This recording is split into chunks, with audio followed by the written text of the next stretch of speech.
Olá pessoal, tudo bem com vocês? Nós estamos dando início a mais uma rodada sobre esse programa que nós denominamos Conversando sobre Cannabis para Uso Medicinal.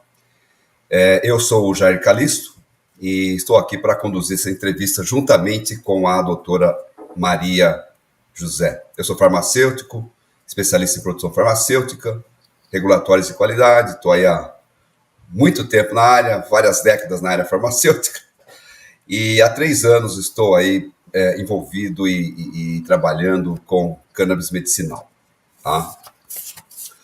O programa Conversando sobre Cannabis para Uso Medicinal é uma iniciativa que surgiu a partir de desafios profissionais no mundo dessa alternativa terapêutica para o tratamento de doenças refratárias aos tratamentos convencionais. Hoje o nosso assunto é saúde pública e assistência médica. E para falar sobre esse tema, nós temos hoje um convidado muito especial, que é o Dr. Gonçalo Vecina. Ele é médico sanitarista, professor da Faculdade de Saúde Pública da USP, foi presidente da Anvisa, foi o primeiro presidente da Anvisa, ex-secretário municipal de saúde de São Paulo e ex-CEO do Hospital Sírio-Libanês. Na sequência, eu apresento a doutora Maria José Delgado Fagundes, que juntos nós idealizamos essa série, né? Após uma frutífera experiência profissional com essa planta. A doutora Maria José Delgado Fagundes é advogada especialista em saúde pública, direito privado, bioética e healthcare compliance. Atualmente é founder e CEO da MJD Fagundes, consultoria especializada em saúde.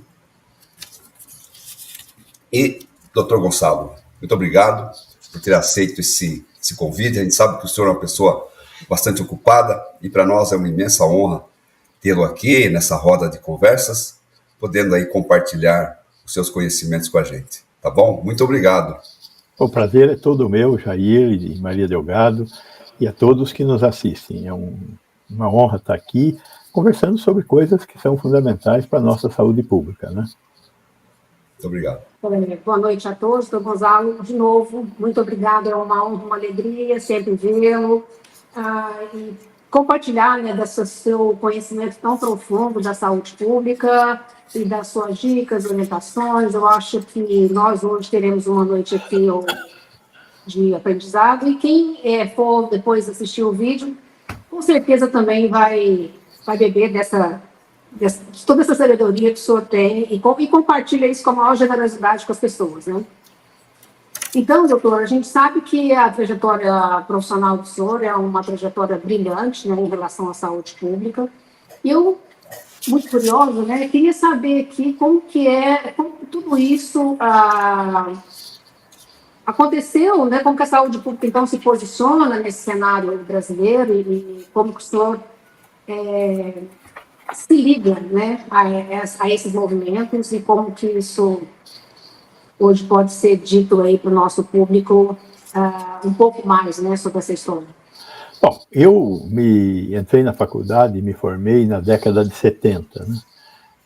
Entrei na faculdade em 72, me formei em 77. Durante todo esse tempo, e depois fazendo a residência, a especialização, mestrado, etc., nós estávamos sempre discutindo o que a saúde pública tinha que entregar para a população brasileira e o que estava entregando.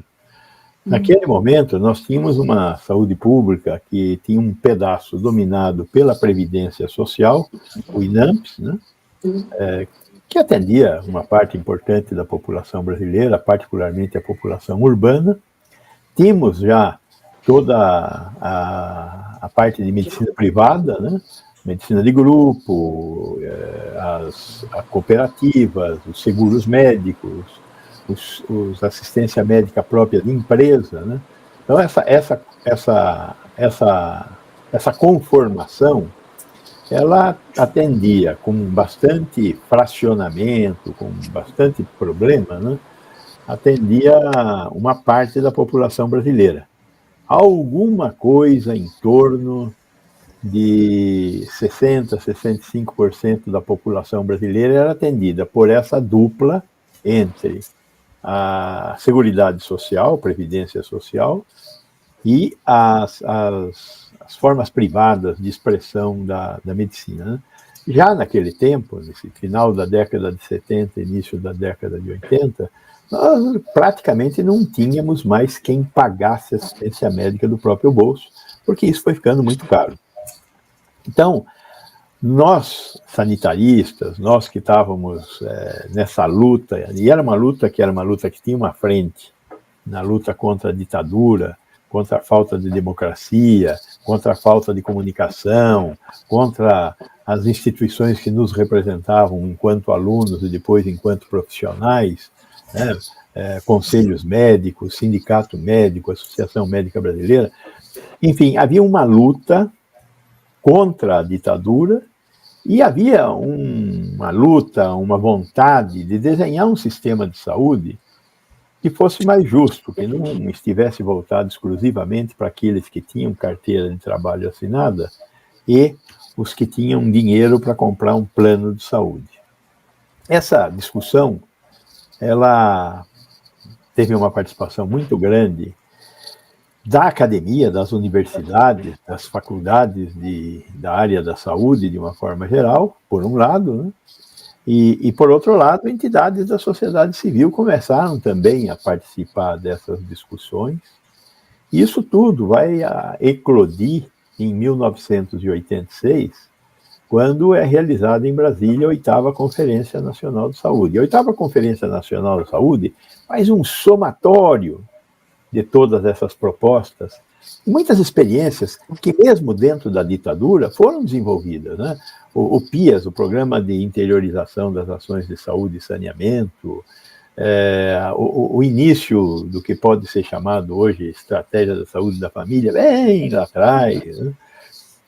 O rural, enfim, algumas iniciativas que foram sendo realizadas, e aí entramos na década de 80, com muitos projetos, houve um encontro entre o INAMPS e o Serviço Público de Saúde, aí foram criadas as ações integradas de saúde, e aí chegamos na 8ª Conferência Nacional de Saúde, que fez uma proposta muito bem estruturada do que seria um Serviço Nacional de Saúde brasileiro, às moldes do Serviço Nacional de Saúde inglês. E em 1987, o presidente que havia assumido no lugar de Tancredo Neves, que morreu, o Sarney, promulga o Sistema Unificado Descentralizado de Saúde, que é o SUDES. Foi o primeiro passo para a criação do SUS. E, enquanto isso, nós estávamos lá na Constituinte. A escrita da nova Constituição brasileira foi fantástica, fundamental para a evolução brasileira. É a primeira Constituição, nós tivemos 8 Constituições, essa foi a primeira Constituição que fala abertamente de direitos. Por isso, é uma Constituição chamada de A Cidadã, porque fala é o direito à educação, é o direito à saúde, é o direito a ir e vir, é o direito à segurança, é o direito à previdência. Então, é uma Constituição norteada por direitos para construir cidadania, para construir um país mais justo. Estamos longe disso, mas caminhamos. Aí a Constituição é promulgada em 88, logo em seguida, em 90, é promulgada a 8080, a lei que dá estrutura ao sistema de saúde, e logo em seguida a lei de 8142, que é a lei que estrutura a questão da participação popular na saúde. Então, durante todo esse tempo, muitos de nós que estão aqui agora, né, de barba branca, cabelo branco, etc., participaram dessa luta pela construção do SUS. O SUS não foi construído por ele, por aquele outro, não. O SUS foi construído por uma vontade coletiva da sociedade brasileira. Aqui em São Paulo foi fundamental a participação popular, né? Nós vivíamos aqui, no início dos anos 80, a implantação de um projeto do Banco Mundial que criou a estrutura de saúde da Grande São Paulo, né? Era um projeto grandioso da região metropolitana de São Paulo, com o financiamento do Banco Mundial. Pois bem, tudo isso, participou de tudo isso. E estamos aqui hoje, longe da onde nós gostaríamos de estar, mas caminhando no sentido de chegar a esse local, que é o local do quê? De uma melhor condição de vida para os brasileiros. Não é um lugar nem da esquerda, nem da direita. É um lugar do povo brasileiro, é um lugar onde nós temos mais direitos. E não é só direito à saúde, não é direito à saúde, é direito à educação, é direito à segurança alimentar, é direito à previdência social, enfim, direitos básicos. E é nessa Constituição que a vigilância aparece com tanta tarefa, né, doutor? Até então, a vigilância é ausente dos textos constitucionais, né? E aparece aí com... Os textos constitucionais anteriores não tinham saúde, não tinham educação, elas não estavam baseadas em direitos, né? Vamos lembrar que o Ministério da Saúde aparece como um órgão do Estado brasileiro em 1953. Em 1930, foi criado o Ministério da Educação e Saúde, e em 53 o Ministério da Saúde. Agora, uma coisa que surpreende a maioria das pessoas quando eu falo é aonde estava o Ministério da Saúde, a função saúde dentro do Estado brasileiro, antes de 1930. Estava no Ministério da Justiça. A saúde era um departamento do Ministério da Justiça antes de 1930. Mas o que a saúde tem a ver com justiça? Porque até então nós só tínhamos polícia sanitária. Não tínhamos assistência à saúde como nós enxergamos hoje. Era a polícia que tomava conta de portos, aeroportos e fronteiras, era um tipo de assistência médica que internava compulsoriamente louco, anceniano e tísico. Mas, e ficava tentando controlar peste bubônica, varíola, febre amarela, as grandes epidemias que nós vivíamos aqui no Brasil e no mundo todo. Então, é um outro conceito. Nós estamos falando de 1930, né? 100 anos atrás, mas é um cisco em termos de história para o Brasil, né? Então, temos que ter um pouco de respeito por isso. A vigilância sanitária, que é uma preocupação que o Estado tem quando o cidadão consome, ele passa por um risco de adoecer. Todo ato de consumo traz em si um risco de ocorrência de dano. Pois bem, a vigilância sanitária tenta administrar esse risco. Esse risco é um risco absolutamente civilizacional. E a civilizacional, essa coisa do civilizacional no Brasil, ela é pós-Constituição de 88. É a Constituição de 88 que trouxe ao cidadão brasileiro a oportunidade de ser cidadão. Então, por isso que não tem vigilância sanitária, não tem vigilância epidemiológica, não tem saúde pública para trás, né? Tinha a saúde previdenciária. E a saúde previdenciária, a preocupação dela era dar assistência médica para o trabalhador, para que o trabalhador estivesse à disposição do capital. Falado assim, parece coisa de comunista. Não é coisa de comunista, é fato. É o que aconteceu, é a história, né? E vamos ver o que nós vamos fazer daqui para frente, né? O senhor, doutor Vecina, o senhor mencionou a vigilância sanitária, né? E sabemos que o senhor participou de um capítulo importante, né, desse movimento, dessa jornada aí desafiadora, né, que é a transição de secretaria para autarquia, né? Como é que isso tudo foi pensado, executado? Como é que foi elaborado isso para criar a Anvisa? Veja, primeiro, isso não foi pensado, não foi, por assim dizer, elaborado. Naquele momento, aí a gente tem que entender o momento. O que acontecia nos anos 90 no Brasil? Primeiro, a redemocratização que tinha começado em 1986. Segundo, o Brasil conseguiu estabilizar suas condições econômicas internas com a criação do Plano Real, 1994. Nós tínhamos uma inflação que hoje podemos chamar de Argentina até 1994. Tínhamos feito 6 ou 7 planos econômicos que não deram resultado algum. Houve, inclusive, um sequestro de poupança da população brasileira, que quem pagou fomos nós, a classe média e os pobres, né? Pois bem, o Brasil importava de tudo. Eu lembro muito bem, 1998, outubro de 1998, quando eu recebi na Secretaria de Vigilância Sanitária em Brasília, eu entrei na vigilância em agosto de 98. Em outubro eu recebi os produtores de panetone brasileiro. Um exemplo, produtores de panetone. Eles foram lá reclamar que eles iam passar um Natal desastroso, porque os panetones argentinos estavam invadindo o Brasil. O panetone argentino não tinha registro, naquele momento, qualquer alimento tinha que ter registro. As fábricas, que nunca eram visitadas para fazer inspeção, tinham que ter autorização de funcionamento federal e a licença de funcionamento estadual. Ou seja, o produtor de panetone brasileiro era submetido a um pequeno inferno local. O argentino atravessava a fronteira e chegava na mesa. Eventualmente, a Receita Federal sorteava 5% de tudo que entrava no Brasil. Era a única coisa que era inspecionada. Dos 5% que ela inspecionava, se tinha alguma coisa de interesse da saúde, chamava o cara da Anvisa lá no aeroporto. No aeroporto, na fronteira seca.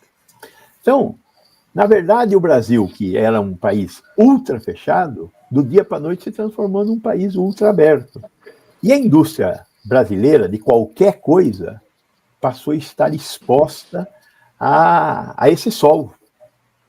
É o sol do mercado, mas é um sol que, para expor os fabricantes brasileiros, que são geradores de emprego no país, né? Você não pode nunca esquecer isso. Quando a gente produz alguma coisa, gera um emprego aqui. Veja lá os agricultores franceses o que fizeram por causa dos seus empregos. A população francesa ia ter acesso a comida mais barata, levando comida do Brasil? Ia. Só que ia perder emprego. O que vale mais a pena?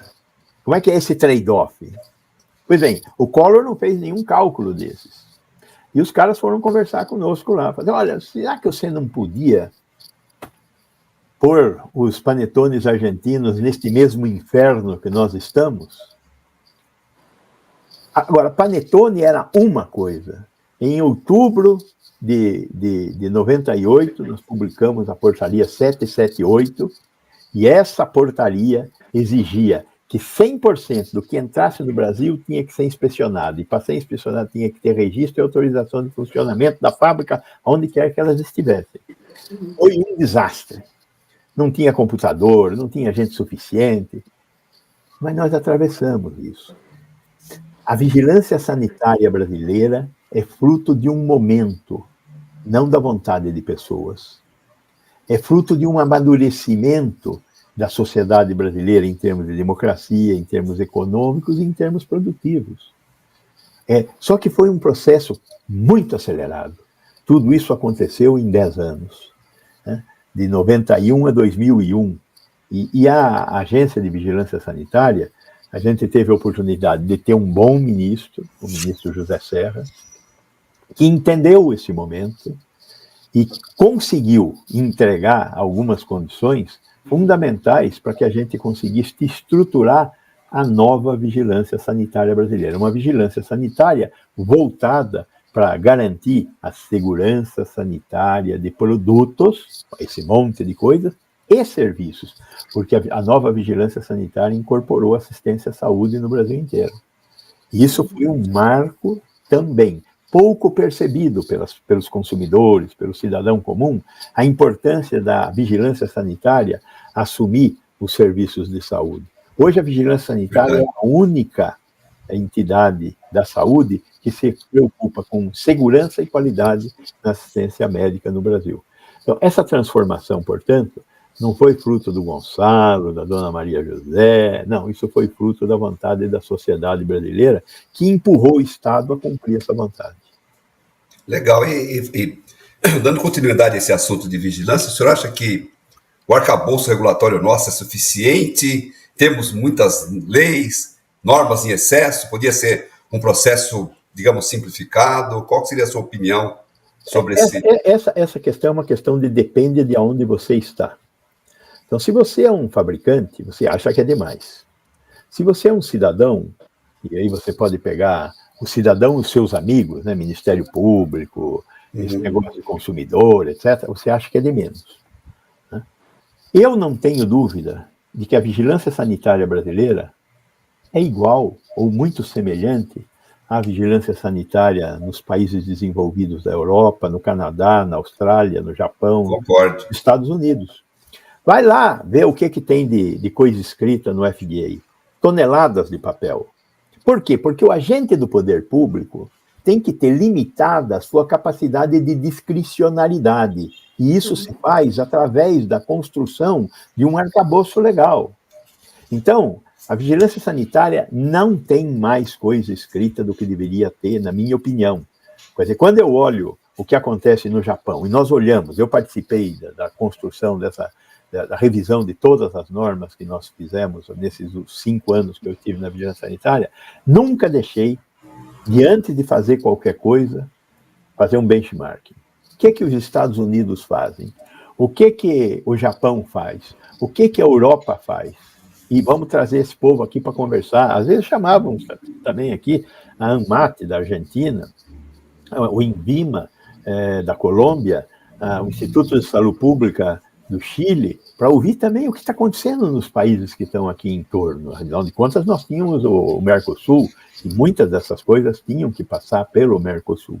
Então, eu tenho certeza que a vigilância sanitária brasileira não tem papel demais, não é totalmente burocratizada, etc. Agora, respeito a opinião dos fabricantes, respeito a opinião dos comerciantes, sabe? Porque é o papel deles, eles estão no papel certo. E nós, produtores de regras para que esses produtos cheguem mais seguros ao mercado, estamos no nosso papel também. Esse atrito não é ruim, esse atrito faz parte da construção de uma sociedade melhor. Legal. Bom, agora vamos para o nosso bloco de pesquisa clínica. Eu vou até reformular, viu, doutor Gonzalo, aqui pergunta como vai falar.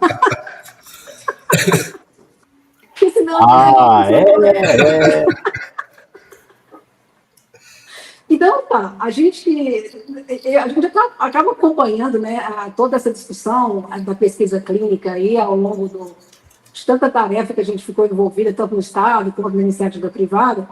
E aí, os dados da vida real é uma ferramenta, eu diria, né, que vem acontecendo pelos países afora e tal, e pode ser uma alternativa, né, para garantir a segurança necessária para o paciente também, quando a gente está falando aqui de pesquisa de doenças raras, que efetivamente é bastante complexa, pelo número pequeno mundial de pacientes.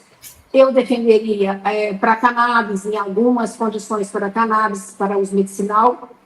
E a gente viu isso um pouco no processo da pandemia da Covid, né, que a Anvisa e as autoridades mundiais acabaram utilizando desses dados mesmo para trazer algumas soluções para aquele momento, para que a gente hoje pudesse estar no momento que está com a Covid, né, uma coisa mais controlada e sabendo lidar melhor com isso, eu diria assim.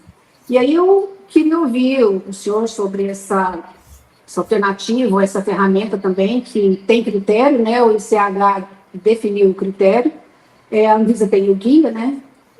Então, de repente, eu acho que isso vai criando musculatura, né? Vai criando um pouco mais de organização para que não seja um bando de dados, né? Mas que isso sejam dados confiáveis do ponto de vista científico. Uma vez que as universidades também já têm aplicado, né, em algumas pesquisas, mas um pouco nessa confusão de dados ainda, cada uma criando, estabelecendo os seus próprios dados. Então, de novo, a autoridade sanitária se posiciona, né, dentro desse limite que ela mesma tem que ter, e, ao mesmo tempo, traz para as universidades uma convergência, talvez, eu diria, de uma ferramenta que poderia também ser mais uma opção. Vamos dar uma colher de chá para os nossos assistentes, as pessoas que estão nos vendo, né? Porque a década de 90 foi uma década muito transformadora, né? A década de 90 foram disseminadas, não é que apareceram, foram disseminadas algumas tecnologias às quais nós tínhamos escasso acesso. Vou falar aqui da gasometria gasosa. Vamos falar aqui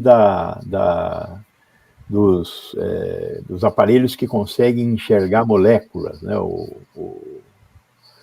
A espectrofotometria de absorção atômica, né? A espectrofotometria de absorção atômica, os primeiros espectrofotômetros do Brasil chegaram no início dos anos 80, mas ter espectrofotometria à vontade só depois dos anos 2000. Né? As indústrias não tinham, né? Não tinha espectrofotometria, não tinha gasometria, não tinha. Então, a questão do controle de qualidade tinha também. E a questão da validação de ambiente de produção. Quando que nós começamos a falar seriamente de validação de ambiente de produção? Nos anos 2000. Antes dos anos 2000 não tinha validação. As multinacionais tinham um movimento de validação porque elas tinham padrões externos ao Brasil para cumprir. Mas aqui no Brasil, nós começamos nos anos 2000. Então, o genérico foi um grande impulsionador disso. Por quê? Para fazer genérico, tinha que ter espectrofotometria de absorção atômica. Então, nós tínhamos que identificar a molécula circulando no sangue do sujeito lá. Né? Tinha um cara que fazia estudos de farmacoeconomia aqui no Brasil, que era o Gilberto, aqui na USP, né? E mais ninguém. Então, de repente, precisava fazer essas coisas. Nós começamos com os genéricos a fazer uma revolução na medicina brasileira. De uma hora para outra, nós começamos a ter cópias que eram iguais ao original e que, portanto, poderiam substituir o original. Mas nós tínhamos um imenso mercado de similares, cópias que eram vendidas com marca. Mas essas cópias que eram vendidas com marcas, elas tinham que demonstrar que eram semelhantes àquele produto que elas copiavam. Nós começamos o genérico em 2000. Só em 2014 é que nós tivemos todos os similares tendo realizado seus estudos de bioequivalência, só para ter uma ideia. Não vou falar de consequências disso. Foi assim. Nesse mesmo meio tempo, final dos anos 2000, nós começamos a discutir um negócio que nós nunca tínhamos discutido, que eram os produtos biológicos, que não dá para chamar de genérico, pela complexidade da molécula. Dá para falar de biosimilar. E não dá para falar em biodisponibilidade, porque a farmacocinética de um produto desse não quer dizer nada. Me interessa a farmacodinâmica de um produto desse. Muito mais complexo. Né? Demonstrar que ele não é inferior ao produto que ele está copiando o que tem que fazer. E aí vem essa história toda de pesquisa clínica. Como é que nós tratamos esse negócio de pesquisa clínica? Nós fizemos esse negócio da pesquisa clínica uma discussão ideológica. Tem que andar para trás nessa discussão ideológica. Nós temos que entender para que serve uma pesquisa clínica, não do jeito que nós estamos fazendo ainda hoje, as discussões sobre pesquisa clínica. Temos que respeitar o sujeito da pesquisa? Claro que temos que respeitar. Né? Mas do jeito que está proposto, no que está para ser votado, não vai servir para nada. Né? Vai destruir a possibilidade de realizar pesquisa clínica no Brasil. Então, tudo isso chegou até este momento. Neste momento, você falou em doenças raras. Qual é o problema das doenças raras? Fazer um duplo cego randomizado, que é o padrão ouro para verificar uma evidência médica, um duplo cego randomizado, é muito difícil. Caro, é bobagem falar em coisa cara. É caro, tudo é caro. Tudo é caro. Sair de casa é caro. Né? Agora, você faz um remédio como o Zolgensma, que custa por dose 6 milhões de reais. É caro. Para a indústria é o que custou, dizem eles. Agora, eu acho que o critério não é se é caro ou se é barato, se é fácil ou se é difícil. O critério é dá para fazer. Muitos desses produtos nós não temos condição de fazer. Para doenças raras, tem essa questão do número de pacientes que você consegue reunir. Mas, mesmo assim, quando você vai fazer uma utilização de um medicamento que muda, não tem outro jeito, é duplo cego randomizado com a amostra sendo construída. E aí veio essa história da cannabis, né? E o que nós vamos fazer para conseguir colocar a cannabis como uma terapeuta, um tratamento adequado para determinadas condições clínicas. Não só a cannabis, mas a cannabis eu acho que é a porta de entrada dessa discussão.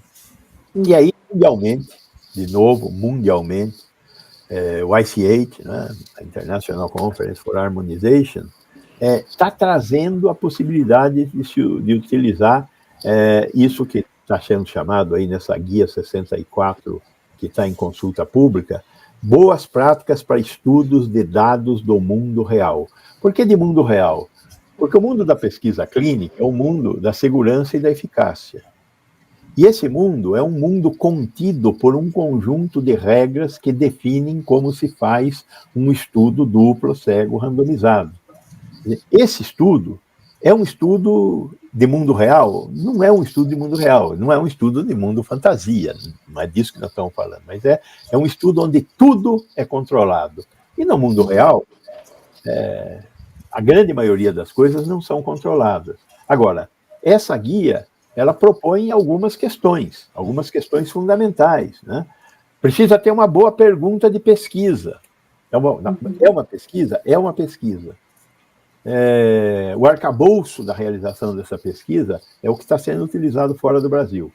O que ele propõe? Ele propõe que você faça uma boa pergunta de pesquisa, que tenha um banco de dados confiável, que tenha um plano de análise de dados desde o início que seja identificável, que os cálculos para determinar o N, o tamanho da amostra com a qual nós vamos trabalhar, sejam cálculos transparentes e adequados para fazer o tamanho da amostra, que tenha um bom relatório de qualidade, que consiga dar condição de acompanhar, de ter rastreabilidade no banco de dados, que tenha critérios claros de inclusão de pacientes e de exclusão de pacientes, que tenha checagem na medida do possível, quando necessário ter uma checagem, rever, né? E que os casos que entrem, os casos que tiverem as condições para serem incluídos, tenham uma boa confirmação diagnóstica para que ele possa ser utilizado nessa amostra. Pode ter um braço para pesquisa e um braço para amostra sem remédio? Pode, mas não precisa ter. Pode ter outro tipo de soluções. Tem vários tipos de ensaios, mas a maioria vão ser ensaios observacionais, ensaios de braço único, ensaios clínicos sequenciais. Tem várias possibilidades que a própria guia coloca. Uhum. Importante, a Anvisa vai aprovar essa regra e aí vai receber os estudos. Não dá para fazer como faz hoje, que você recebe um estudo ao final do estudo. Como esse é um estudo muito dinâmico, a Anvisa tem que acompanhar para e passo. É mais ou menos como o FDA faz com pesquisa clínica nos Estados Unidos. Sem se comprometer com o apresentador do projeto de pesquisa, vai haver um acompanhamento de como a pesquisa é realizada, para que correções de ritmo, de caminho, possam ser tomados ao longo do caminho. E não só quando termina, fala assim, está tudo errado, jogue na lata do lixo e o dinheiro não é problema meu. Não dá para ser assim, né? Uhum. Isso vai exigir um quadro técnico que hoje a Anvisa não tem. Tem o quadro técnico que não tem em quantidade. Falta gente na Anvisa para conseguir fazer esse tipo de acompanhamento. Eu acho que é um grande avanço os estudos de dados de mundo real. Não é um avanço brasileiro, vamos lembrar, é um avanço mundial. Mas nós vamos ter que preparar a Anvisa para conseguir dar esse passo, que é fundamental para a saúde do povo brasileiro. Por exemplo, se a gente quiser incluir alguns dos subprodutos da cannabis aí na nossa terapêutica, e com certeza nosso tratamento dos nossos pacientes do SUS se beneficiaria com a introdução de alguns desses subprodutos da cannabis. Legal. Porque a judicialização já está colocando lá dentro dos sistemas públicos de saúde, e o Estado está pagando essa conta. E a gente tem visto São Paulo, por exemplo, conseguiu aprovar a lei, a política está estabelecida, vão começar a fornecer para 3 doenças daqui 45 dias, mais ou menos.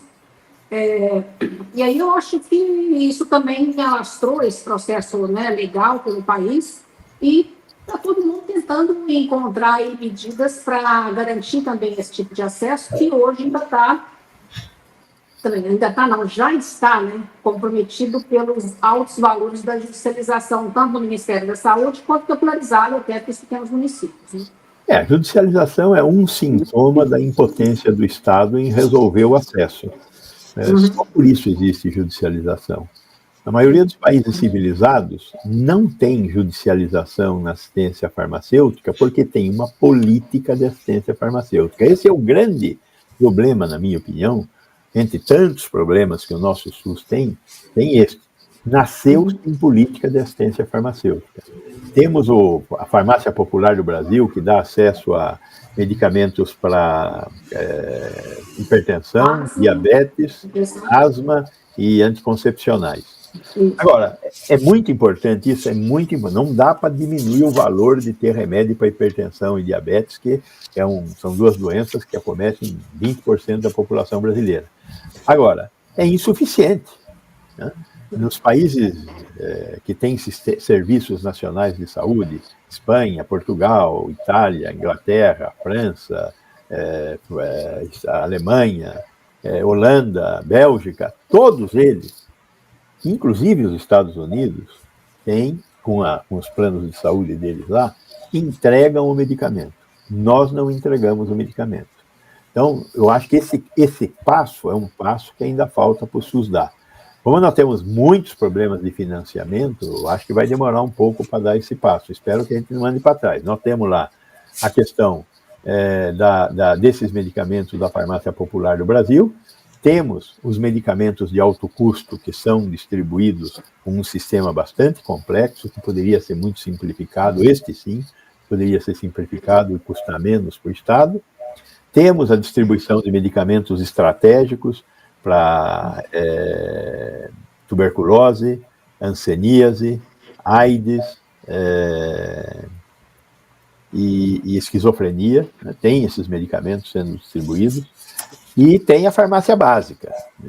A farmácia básica que exige que cada unidade de saúde tenha uma farmácia funcionando, quando nós poderíamos estar pegando na farmácia privada, como fazemos com as drogas lá de hipertensão e diabetes. E como é a assistência farmacêutica no mundo todo, onde isso funciona? Onde os ingleses pegam o remédio? Na farmácia privada. Onde os portugueses, os espanhóis, pegam na farmácia privada. Que tem que ter uma estrutura lá, como já tem hoje, para atender o Farmácia Popular do Brasil. Mas essa é uma pergunta que, fora farmacêuticos, nem médicos fazem, da política de assistência farmacêutica.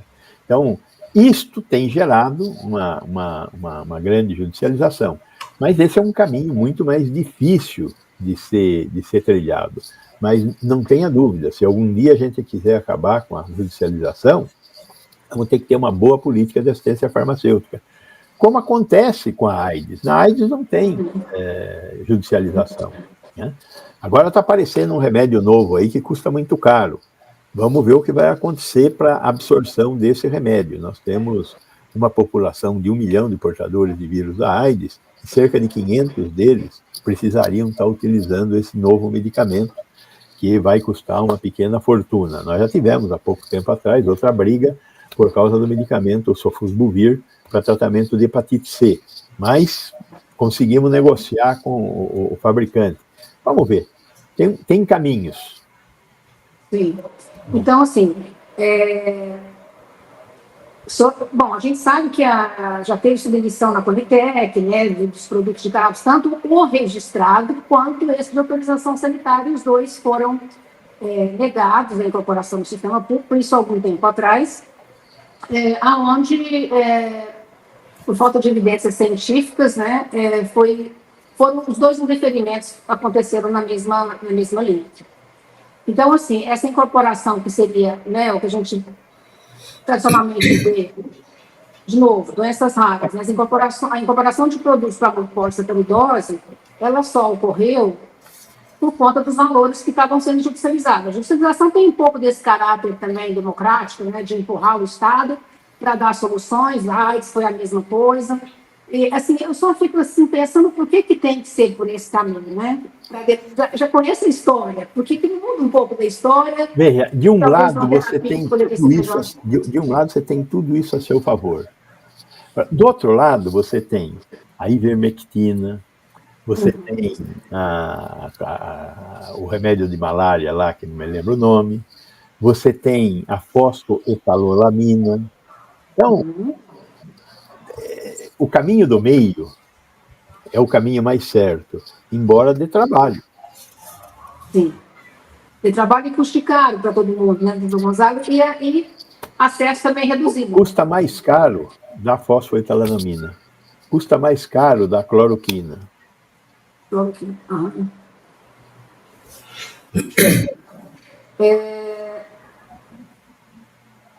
Como observador e espetacular, né,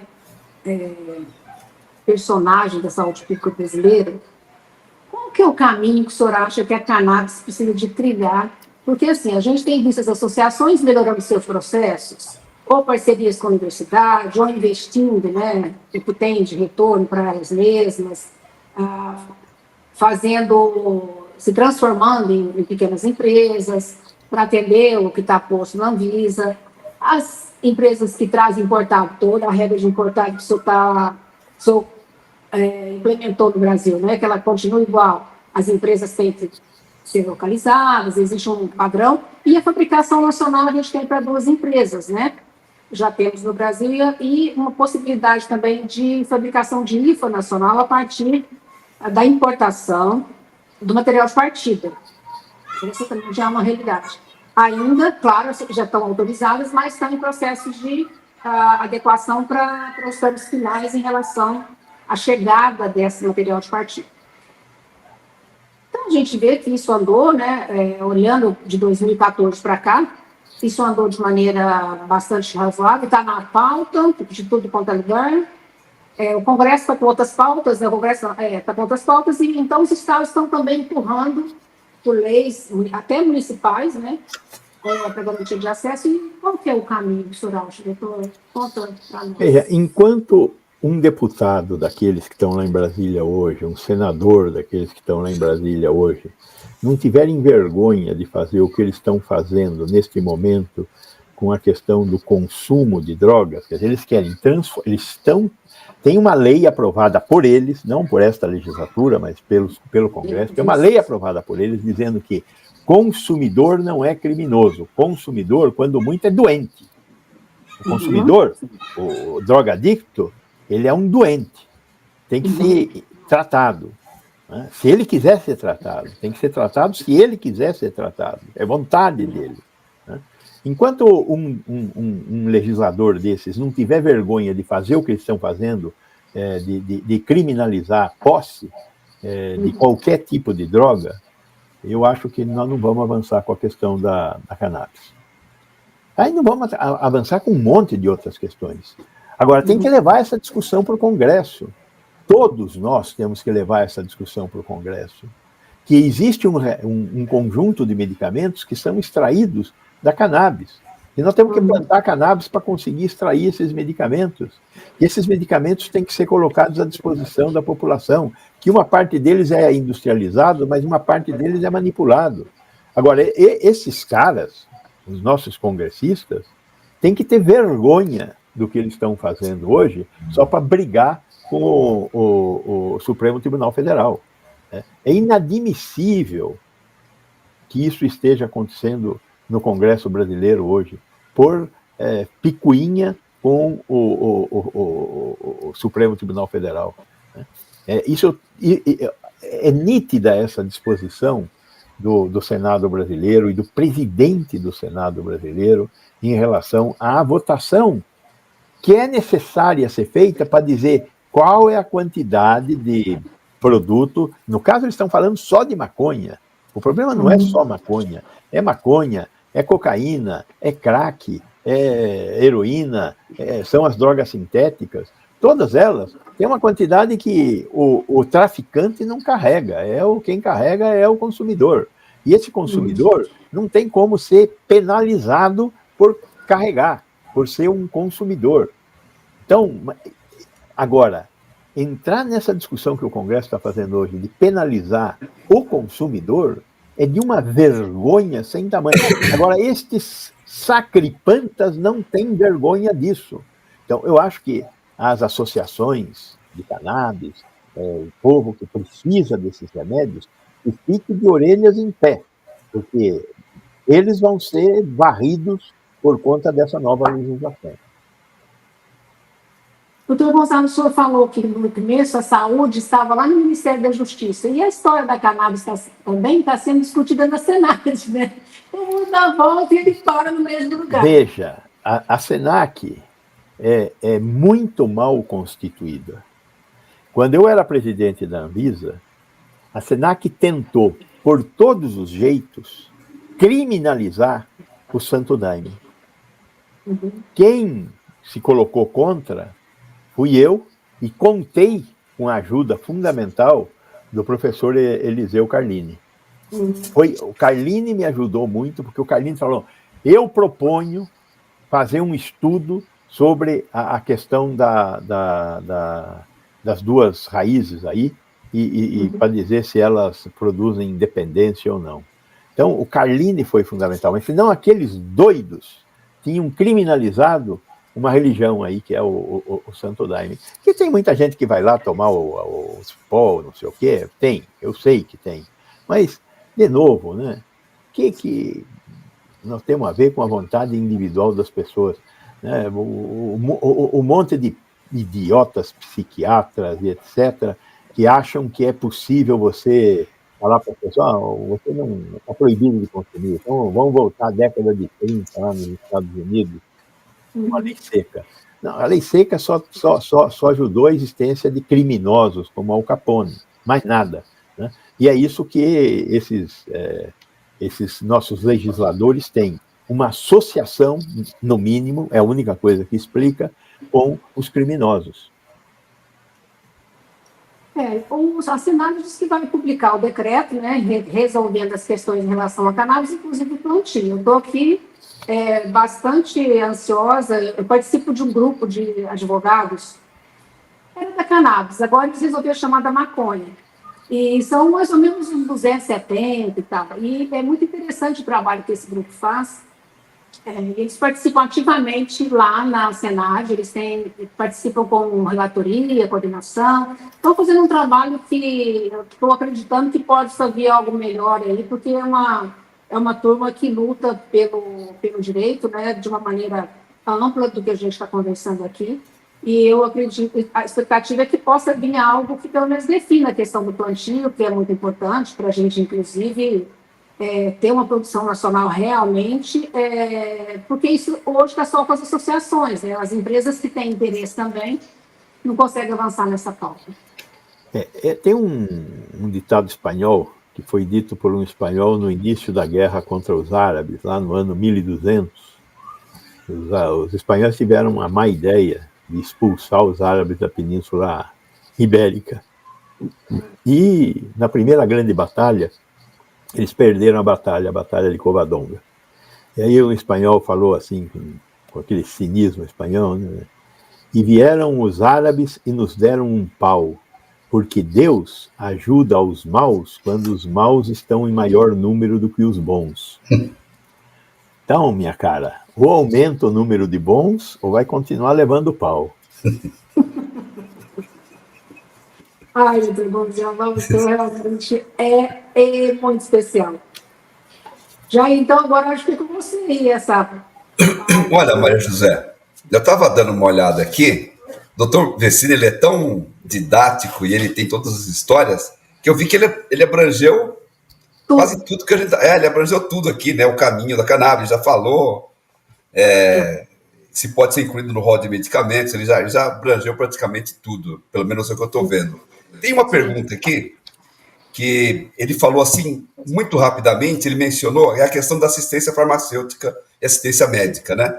Eu acho que você podia falar um pouco mais, né, desse atual cenário da assistência médica e farmacêutica no Brasil.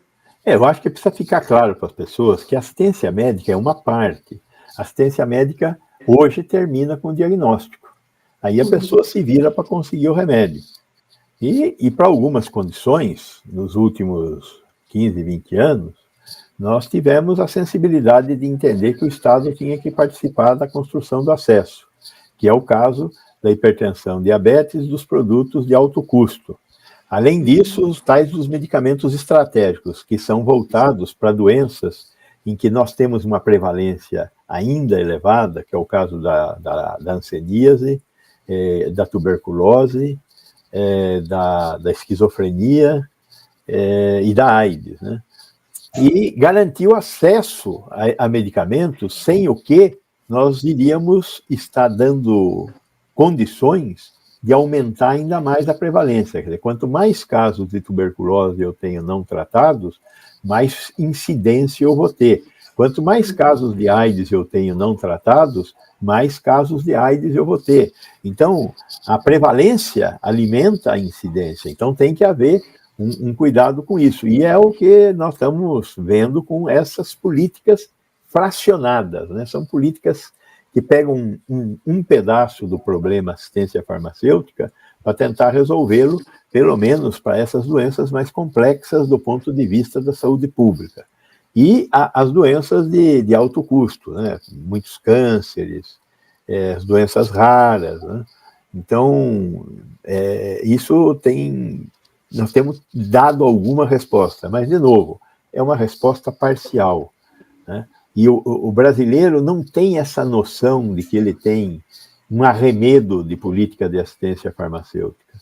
Nós teríamos que caminhar e discutir mais abertamente a necessidade de ter assistência farmacêutica, uma política de acesso a medicamentos por parte de toda a população, uma vez feito o diagnóstico. O SUS precisa ser complementado com a política de assistência farmacêutica que garanta acesso a toda a população, a todos os medicamentos que forem prescritos, para que ele não tenha que gastar um dinheiro que muitas vezes não tem para comprar o medicamento. Verdade. E eu só acho que a cannabis para uso medicinal poderia ser incluída nesse rol? Medicamento para assistência? Medicamentos para assistência. A cannabis é um medicamento para assistência. Já está bem demonstrado em epilepsia, em quadros dolorosos, em Alzheimer, em demência senil. Tem um monte de casos, de eventos clínicos, está bastante demonstrado a importância terapêutica do uso de óleo de cannabis ou de cannabis processada. Né? Legal. Maria José, eu acho que nós abordamos tudo ali, né, com o Dr. Vecina. Não sei se tem mais alguma coisa. Eu tinha um comentário, Dr. Vecina, não é pergunta. O senhor citou SUS, né?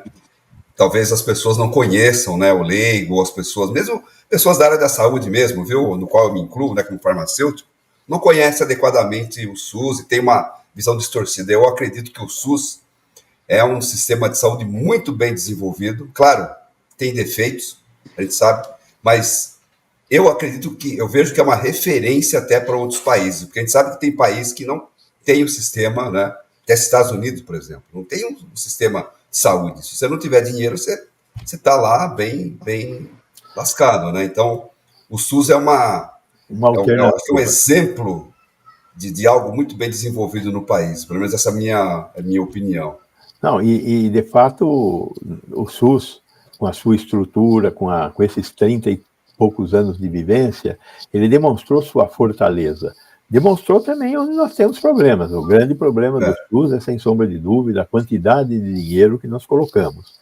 Agora, nós temos que ter um pouco a noção de que nós nunca teremos um SUS muito melhor com a educação ruim, com acesso a transporte ruim, com segurança pública ruim, com previdência social ruim, sem moradia. Ou seja, uma sociedade civilizada tem tudo mais ou menos homogêneo.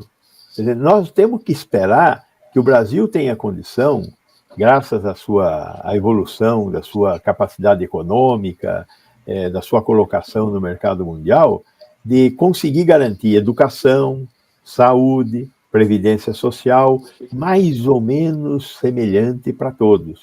Não tem torre de marfim. Nós não vamos ter aqui uma bela de uma saúde pública e uma bosta de uma educação. Não vai ter jeito de fazer isso. Então, nós temos que pensar e nós temos que construir uma sociedade onde tudo seja um pouco mais harmônico, que é o que acontece nos países civilizados, que é o que acontece lá na Europa, no Canadá, na Austrália, no Japão. Nós temos que conseguir isso. Para conseguir isso, precisamos de uma democracia estável, com gente, povo, querendo construir um país mais igual e que o modelo de gestão, por ruim que seja o modelo democrático, com a gente elegendo um presidente, um prefeito, um governador, de 4 em 4 anos, senadores, deputados e vereadores de 4 em 4 anos. Essa história de juntar tudo ou não juntar, não me interessa. Que decidam lá os políticos em Brasília. Se for o caso, façam um plebiscito.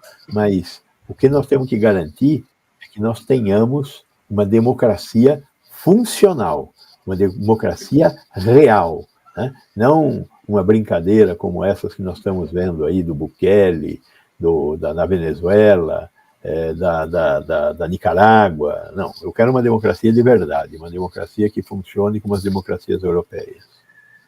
Legal. Dá para gravar um programa por mês?